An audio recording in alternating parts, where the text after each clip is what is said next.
The other really exciting game that we saw yesterday, Logan, was Celtics Warriors. And we had decided before that game that we were going to have this conversation today about if it's time to declare the Celtics the title frontrunner. They end up losing without Kristaps Porzingis, but I still think it's a fair question to ask because they're still 20-6 right now atop the Eastern Conference. So what do you think, Logan? Are you in a place where you want to make Boston your title favorite? No, I'm not ready to do so yet. I was going to say that yesterday.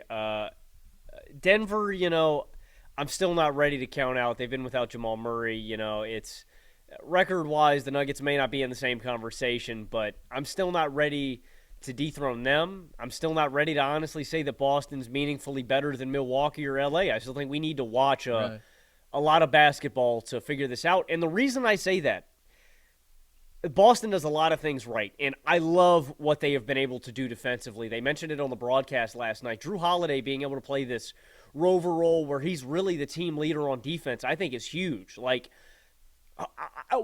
what kind of damn, man, the defensive personnel that you can have Derek White as a point of attack guy, and you can have Drew Holiday on the backside patrolling. It is unfair, and there's multiple times in this game where it's like, I was nervous about Steph. Like, Steph, you're getting a little loose with that ball, my man. You need to tuck that thing in your pocket because D. White's taking it.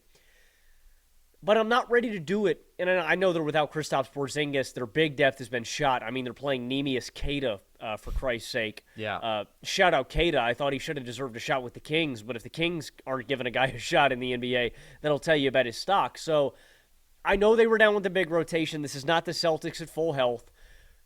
But the late game issues still persist, and it's just like I can't even quantify it to you. I can't even give you a tangible reason as to why they're struggling like this. They're just missing easy shots, and the biggest thing to me is I had a tweet fired up and ready to go, Carson.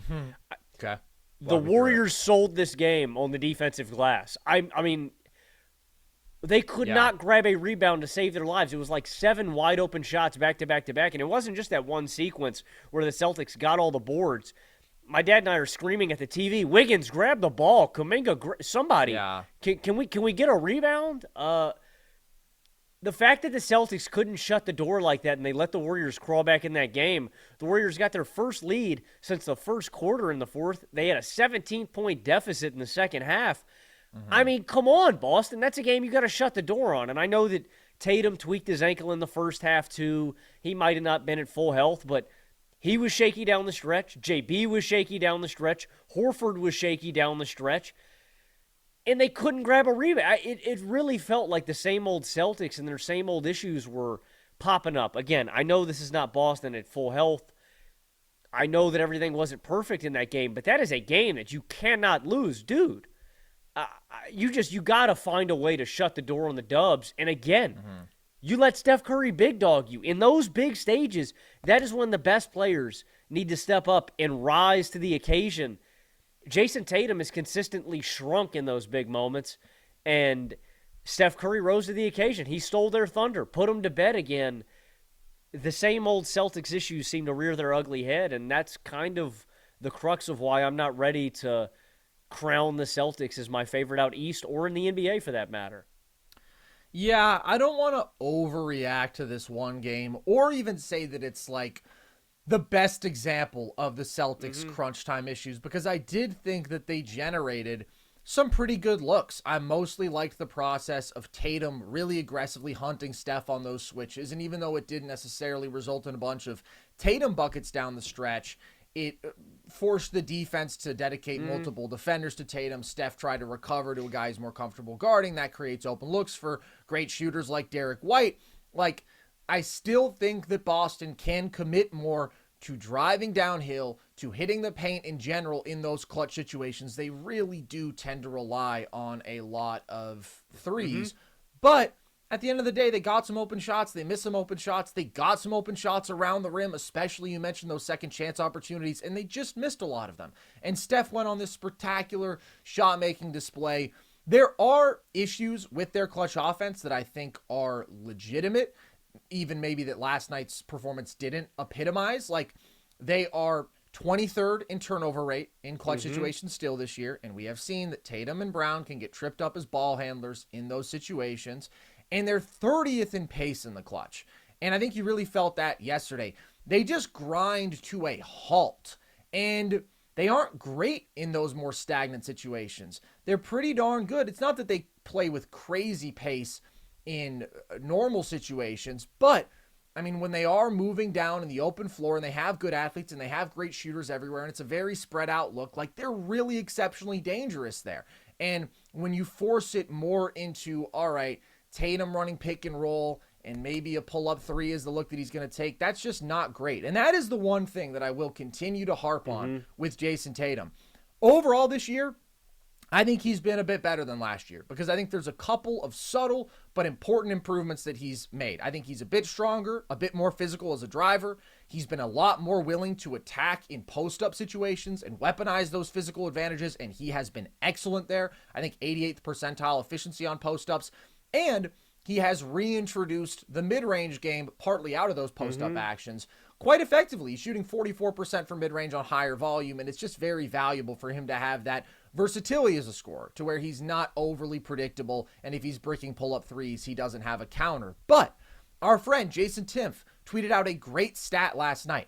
There are 8 players in the league who take at least 5 pull-up threes a game.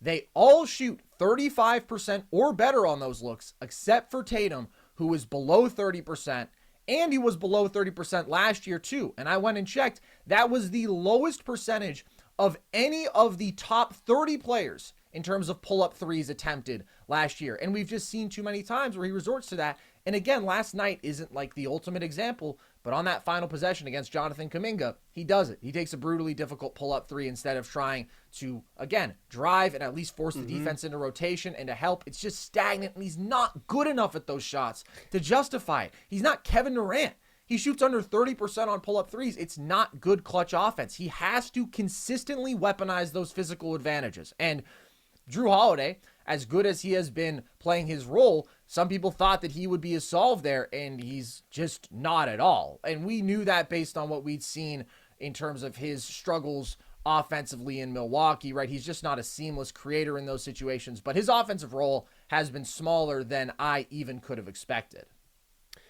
Yeah, and what you mentioned about Tatum, I mean, I don't know. I mean, it feels like Boston doesn't have a guy that they can reliably turn to down in the clutch. And to get over the hump and for me to buy into this team, it really is going to be Tatum doing that consistently. And it's not just him shooting pull-up threes. It's him, I think, being more unselfish, Carson. Like, I think he's got I mean, damn, man, just like a pull-up three is just not a good look at the end of the game. And you mentioned it. Dude, they missed 41 threes last night. Yeah. That's a franchise record.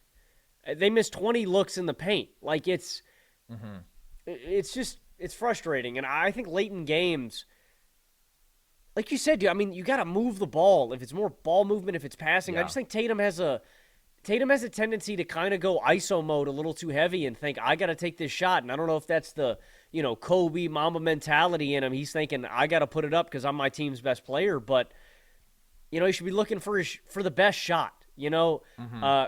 Kobe won a ring because he kicked the ball to Ron Artest and he hit an open three. You feel me? Like, the best look is not always going to be an isolation possession where you're going to work. And like you said, if it is that possession, Tatum has to get downhill more because we have seen more dynamism in his offensive game this season. He's gotten downhill more. He's diversified his shot palette, and it's a really valuable weapon to have. But we get in the clutch and you're settling for these bad looks, it's going to kill the Celtics again. And I think that's still their fatal flaw, man. They don't have any guy in the clutch that I trust.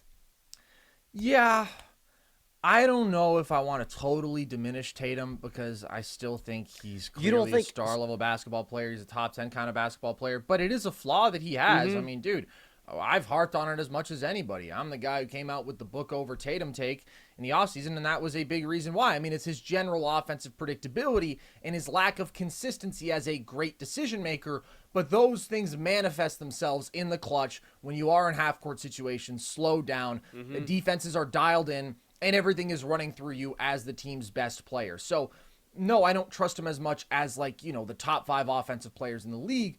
I still think he's a pretty good player to have in the scope of things in those situations. But things can get stagnant with Boston generally in terms of ball movement. And I think a lot of Celtics fans might write off yesterday's game and say, oh, we missed 41 threes. That's an outlier performance. We make the most threes in basketball. We're a great three-point shooting team. Both those things are true, but you always need to have multiple ways to win, because you could have said all those same things last year and they lost to Miami. Why? Because there were too many games where they were settling for either pull-up threes or one pass drive and kicks where the guy's not really open, but he'll take those looks early in the shot clock because he's a good shooter. And they had enough off shooting nights like that they lost. And I'm not saying that they can't win with these really three-point heavy performances, because of course they can. It's central to their identity. But there also needs to be an option to pivot off of exclusively relying on those looks. Now, Boston, I'm not quite ready to declare my title favorite just because of my respect for Denver. But this is a great basketball team. I think this is a significantly better basketball team than the version that just went 57-25 and was one win away from the NBA Finals, and clearly the more talented team in the Eastern Conference Finals. Like, there's been some Derek White all-star buzz as of late, man. They have 5 dudes who are clearly at least at that sub-all-star level. It's disgusting. When KP plays, they're 15-4. I think he's an awesome fit. He's a great role man, or really a popper more than anything, but he's awesome attacking mismatches out of the post. He's a very good rim protector. Hasn't even shot that well from deep by his standards, and he's still had a huge impact on winning. Derek White, all defense, 16-5 on 64% true shooting. He has by far the best on-off on the team. Disgusting. Tatum, as I mentioned, has been a bit better than last year, and Drew has this offensive burden alleviated from him now and is doing unbelievable things defensively. We've seen him guard a bunch of bigs this year. We've seen him have an impact as an interior defender, as this big guard who's strong with great hands. Like, he's holding people 9% below their typical field goal percentage inside 6 feet and is actually defending a good amount of attempts there. He's just such a versatile one-of-one defensive weapon. So, I mean, they're so talented. When they're on, when they are just fully on, I don't think there is anybody better, but I have just seen it more with Denver. And I think this Denver team also, although they haven't been playing their best basketball, has a pretty clear ceiling to be even better than last year's team, because now Reggie Jackson is hooping. That was a guy who I wasn't sure that I would trust in a sixth man role as a ball handler you have to lean on off the bench. But now, like, he's playing unbelievable basketball. Christian Brown is better, more consistent than last year. Peyton Watson is now a legit rotation guy and can really impact the game with his athleticism and his effort and his energy. So it is still the difference maker of, yeah, both these teams have great supporting casts. Boston's supporting cast, if you take out their best guy and just look at the rest of the roster, is still a bit better. Now, I do worry more about health for them because of KP, but it's a better roster in terms of the supporting cast. But there is the difference between an unstoppable force, best player in the league, who I always trust to create great shots, who I always trust to make his go-to shots with great efficiency. That's Nikola Jokic, and Jayson Tatum just isn't quite in that tier, and that matters. We have seen it matter for this Boston team. We've seen it matter in every postseason in NBA history. So for that reason, and just I think the Denver roster still complements each other so perfectly, I would still give Denver the edge. Yeah, I agree with you, Carson, and you make a lot of great points there. Denver does fit seamlessly together, but you make a phenomenal point with Tatum versus Jokic. It's not just the two superstars. Carson, Denver has 2 more superstars that I trust in the clutch than anybody on Boston. You know, if Jokic is having a slow night, I trust Jamal Murray more to close out a game than I do with Jayson Tatum. I've just seen it more, and that is Boston's fatal flaw. I don't know what it is, man. Boston has this stank that is just it's like a dark cloud, man. That's like that it just follows them and lingers until they get into these close games, and either Jayson Tatum casts away the evil cloud and he hits 6-7 pull-up threes and absolutely emphatically slams the door on the other team, or you get bad Jayson Tatum and that storm kind of clouds over him and he shoots them out of the ball game and they lose a heartbreaker. You know what I mean? People need to prove that they've changed, and Denver has shown me, Jamal Murray and Nikola Jokic have consistently shown me that in those close, tight playoff games, they slam the door with a punch. Boston doesn't do that, and that's the difference to me between a real contender and a team that I still need to prove it to me. Like you said, I'm not counting out Boston. I think this is the most talented iteration of this team that they've ever had, and they are certainly one of the best teams in all the NBA. They're one of the most talented teams as well, but I need to see that fatal flaw get erased as this season goes along before I can fully commit and buy into this team. That's fair. I would reframe it, though, not as a real contender versus Yeah. team No, that's you're right. something You're less right. than that. It's I don't want me- to put the Celtics and the Cowboys tier. Yeah, no, it is like the title favorite because they have one of the best players ever with a perfectly designed supporting cast who just had a wildly impressive title run and I think have the potential to be better versus a team that is obscenely talented but has enough of a flaw to where they're still just my second title favorite. But I would still have them above LA for sure, and I would still have them above Milwaukee. Now, there's the path where Dame and Giannis just go superhero, right? Yeah. But I don't know, man. I look at the advantages up and down this roster.